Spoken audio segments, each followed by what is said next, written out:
An alien perspective on human entertainment. Tenzin Gran, the highest-ranking officer of the Xara Fleet's intelligence division, sat rigidly at his desk, staring into the glowing screen before him. His task, assigned at gunpoint by his superiors, was as simple as it was daunting: to produce a comprehensive report on the strategic implications of human entertainment, specifically focusing on their video games. He had been reviewing endless hours of these simulations for what felt like days, and his internal systems, which allowed his species to perceive time differently, were already beginning to crack under the strain. Tenzin was not accustomed to feeling this level of pressure. His species, the Xara, had always been known for their ability to assess and adapt quickly, even in the most challenging of situations. But this, human entertainment, was something different. He had heard of it, of course, but his exposure to human culture had always been limited to more practical matters, such as trade agreements and diplomatic protocols. The concept of games was foreign to him, and after spending what felt like an eternity diving into human video games, he was still no closer to understanding how these seemingly innocuous activities could hold any significance. He took a deep breath, the metallic scent of his office almost overwhelming, and glanced over the data. The task seemed simple on the surface: analyze how humans use these video games and the potential threats they pose to his species. But as he sat back in his chair and watched yet another round of the simulation unfold before him, he couldn't help but feel a growing sense of dread. The level of violence, the tactics, the manipulation of systems, everything about it seemed far too human. Tenzin Gran had witnessed the brilliance of human ingenuity on the battlefield, but this was a different beast altogether. What is the appeal? Tenzin muttered to himself, running a hand across his smooth-ridged skin. Why would they waste valuable resources on this entertainment? He leaned forward again, adjusting the intensity of his visual receptors, the holographic display flickering as it loaded another video game. A human role-playing game, he noted. As the game began to play, Tenzin observed the on-screen protagonist, a lone warrior fighting waves of enemies. He watched as the human, though initially weak and unprepared, grew stronger over time, gathering new weapons, skills, and abilities. This is not unlike our recruitment programs back on Zaffa Prime, he thought. But this is not military training. This is entertainment. Is it really strategic? He couldn't help but be intrigued, despite himself. The character's growth through repeated trials, failing and improving, reminded him of the training methods used for Zaffa Prime's elite warriors. But in the human system, there was no bloodshed, no actual risk. It was all simulated. Yet they persist, Tenzin thought. They keep fighting even when the odds are insurmountable. There must be something in this that we are missing. Taking a break from the game, Tenzin sipped from a vial of liquid he had brought with him, a calming mix of herbs from his homeworld, designed to reduce his stress levels and allow him to focus. He needed focus now more than ever. This report would be reviewed by his commanders, and failure was not an option. He had been given one task: to find the strategic implications of these games. After sipping the calming brew, he returned to his task, more determined than ever to understand the minds of the humans. The game on his screen had moved to a different genre, a tactical role-playing game, one where the player controlled an entire squad of soldiers. The stakes were higher now. The players weren't just fighting for personal glory.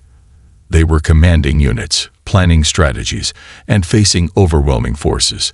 The enemies were not mere hordes but organized groups that required careful attention and fought to overcome. Tenzin leaned closer to the screen. This was more familiar to him. His own species relied on tactical decisions to achieve victory in war, and the strategies used by the human player were, in many ways, similar to those his species employed in real-world combat. The game involved much more than reflexes. It demanded foresight, resource management, and precise coordination. In fact, the player was commanding not just a single unit, but an entire squad, each with distinct skills and capabilities. This, Tenson thought, this is a true reflection of how we conduct our military operations. He began to understand the appeal. The more he watched, the clearer it became. These games were not just a form of amusement. They were simulations, training grounds for the human mind, honing skills that could one day be applied on the battlefield. They were teaching resourcefulness, strategic planning, and even teamwork, skills that any military leader would value. What humans called video games were not mere diversions. They were, in a sense, preparation. Tenson paused the game, still processing what he had just witnessed. His mind raced through the possibilities. Could it be? He asked himself. Could these games represent something far more dangerous than we initially thought? He thought about his own military training. The Xara valued efficiency above all else. Each soldier was trained for a specific role, and that role was executed with precision. But human games were different. They taught adaptability, resilience, and creativity. Humans were not just following orders. They were developing their own strategies, solving problems in real time. In some ways, the very nature of their video games mirrored the qualities that made them such a formidable species. Perhaps we underestimated them, Tenson muttered, returning to the video. The gameplay had transitioned once more, this time to a grand strategy game. It was here that Tenson Gron truly began to see the extent of human ingenuity. The game involved controlling entire civilizations, from their humble beginnings to their rise to power, spanning continents, and in some cases, entire galaxies. The player had to manage resources, build alliances, navigate politics, and wage wars. The scale was vast, too vast for Tenson to fully grasp in a single sitting. Yet he recognized the complexity of it.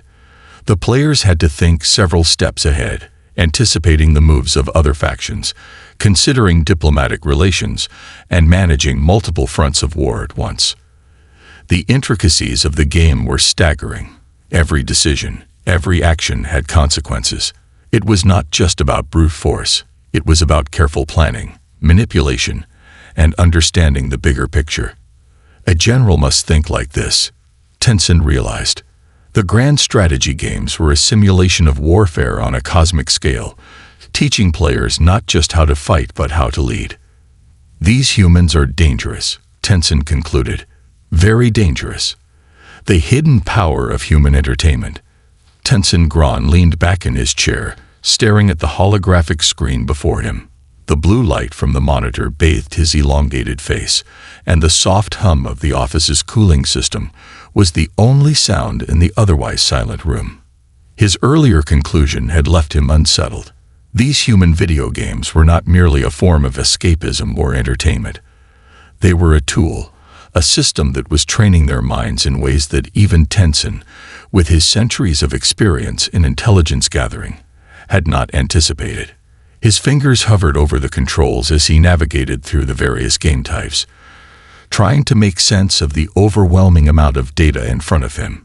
He had already analyzed the action role-playing games, the tactical RPGs, and even the grand strategy simulations, yet there was still something that bothered him. These games were not just training individuals, they were fostering a culture of competition, resilience, and unrelenting progress. The more Tenson observed, the more he understood. Human entertainment was designed to push individuals to their limits, forcing them to adapt, learn, and evolve with every challenge. Tenson had been trained in combat simulations, and even his species' most advanced war games were designed to test an individual's ability to react to a set of known scenarios. But these human games, these video games, as the Terrans called them, taught something deeper. These games didn't just simulate war, they simulated life. They simulated the chaos of the universe itself, where no strategy was ever final, no outcome guaranteed. There were infinite paths to success or failure, and it was up to the player to learn, fail, and try again. But what if these games weren't just simulations of war or strategy? What if they were a reflection of how humans viewed the universe? The thought lingered in Tenson's mind like a shadow, refusing to leave. The complexity of human games, beyond war. Tensen's mind wandered back to the most complex of the games he had analyzed, the grand strategy games. In these simulations, humans controlled entire civilizations, manipulating resources, forming alliances, and waging war across vast expanses of virtual space. What struck Tensen most about these games was their scale. Unlike the Xara way of war, which was focused on precision, order, and efficiency, these human games were chaotic, sprawling, and unpredictable. They forced players to adapt to shifting alliances, unexpected betrayals, and unforeseen challenges. In one of the games he had watched, a human player controlled a galaxy-spanning empire, tasked with managing not just military forces, but entire economies, cultures, and technologies. The player had to make decisions that would affect the trajectory of the entire species, sometimes on a planetary scale, sometimes on a galactic scale. One wrong move, one bad decision, could lead to the downfall of entire civilizations or the rise of a new dangerous power. Tensen found himself fascinated by the strategic depth of these games. The human player had to think far beyond simple tactics. They had to plan for the long term, considering every possible outcome. Military conflict was not just about crushing an enemy's forces. It was about resource management, diplomacy, and even the manipulation of public opinion within their own society. Tensen recognized the similarities to the way the Xara conducted their own operations, but there was something distinctly human about these games. They relied on creativity, improvisation, and unpredictability. The human player didn't always have all the answers, but they knew how to keep moving forward, adapting and learning from each failure. Tensen's analytical mind was both repelled and intrigued. The unpredictable nature of human decision-making was unsettling. The Xara were creatures of order and control. Everything had its place, but humans seemed to thrive in chaos. They adapted to it. They embraced it. This ability to move forward despite uncertainty, to turn failure into an opportunity for growth, was something Tensen had not seen in any other species. The cultural influence. Video games as training grounds for humanity. Tensen paused, taking a moment to review his notes. His report was quickly growing beyond the confines of what he had originally intended. What had started as a simple analysis of human video games was now a study of human culture itself. These games were not just entertainment. They were training grounds for the human psyche. They were forging an entire generation of players who were capable of thinking critically, of seeing the bigger picture, and of adapting to new and unexpected circumstances. The realization hit Tensen hard. These games are not just games, he murmured. They are preparing the humans for something. He paused, considering the implications. It wasn't just that these games were preparing individuals for conflict or competition. They were preparing them for the unpredictability of life itself. The complex narratives in these games, filled with uncertainty, risk, and reward, reflected the very nature of the universe in which humans lived. The games trained players to think several steps ahead, to manage limited resources, to form alliances, and to face failure without giving up. Tensen knew that the most dangerous species were the ones that had learned how to thrive in chaos. His species had once been this way. They had learned to adapt, to survive against overwhelming odds, and to conquer challenges that had seemed impossible. But the Xara had lost their edge. Everything had become too controlled, too predictable. The Xara no longer thrived in chaos. They only survived it. The humans, however, seemed to revel in it. Human resilience. The most worrying aspect. Tensen's next analysis turned to a different genre of game, the action games. In these simulations, humans fought not just for survival, but for mastery of the environment. The character in these games was often forced to confront overwhelming odds, facing enemies that seemed impossible to defeat. Yet, in each game, no matter how many times the character fell, they returned, always learning from their mistakes, growing stronger, and eventually overcoming the challenge. In a particularly intense simulation of an action game called Dark Souls, Tencent observed a human character who fought through endless waves of enemies.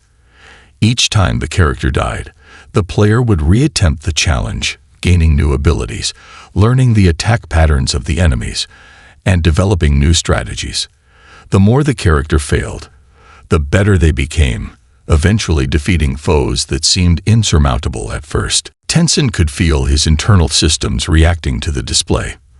The way the human player adapted, the relentless pursuit of mastery, was something his species had long since abandoned. The Xara did not train for failure, they trained for victory. The thought of accepting failure as a learning opportunity seemed alien to him, yet the human player did exactly that, time and time again. It was this resilience, this ability to adapt in the face of impossible odds, that made humanity so dangerous. He shuddered. It was one thing to face an enemy you could predict, an enemy you could control. It was another thing entirely to face an enemy that had the ability to adapt, to learn from every failure, and to use that knowledge to rise above. Human resilience, Tencent realized, was their greatest weapon. The strategic implications, a culture of resilience and innovation. Tencent's mind raced as he processed everything he had learned. The humans were not just players of games, they were training for the unexpected, for the chaotic, for the unknown. Their entire culture seemed designed to embrace failure as a stepping stone to success. The more Tencent observed, the more he realized how dangerous this mindset was. Humans did not shy away from challenges. They embraced them, learned from them, and emerged stronger than before. The Xara, with their rigid systems and perfect order, could never have anticipated this. The human capacity for resilience, for learning and adapting on the fly, made them unpredictable. In war, in diplomacy, or in any confrontation, the humans would never give up. They would always find a way to evolve. Tencent Gran had spent the last several hours delving deep into human video games, but what he had uncovered was far more than just a strategic analysis. He had uncovered the very essence of human nature: resilience, creativity, and the unyielding will to adapt and overcome. And if there was one thing Tencent knew, it was that this was the most dangerous weapon any species could wield. He sat back in his chair, the weight of the report pressing down on him. He knew he had uncovered something critical, something that could change everything. He had come to understand the power of human entertainment, not just as a form of distraction, but as a way to hone their species' strategic prowess, resilience, and innovation. Tencent Gran closed his report, knowing that what he had uncovered would change the future of his people's interactions with humanity.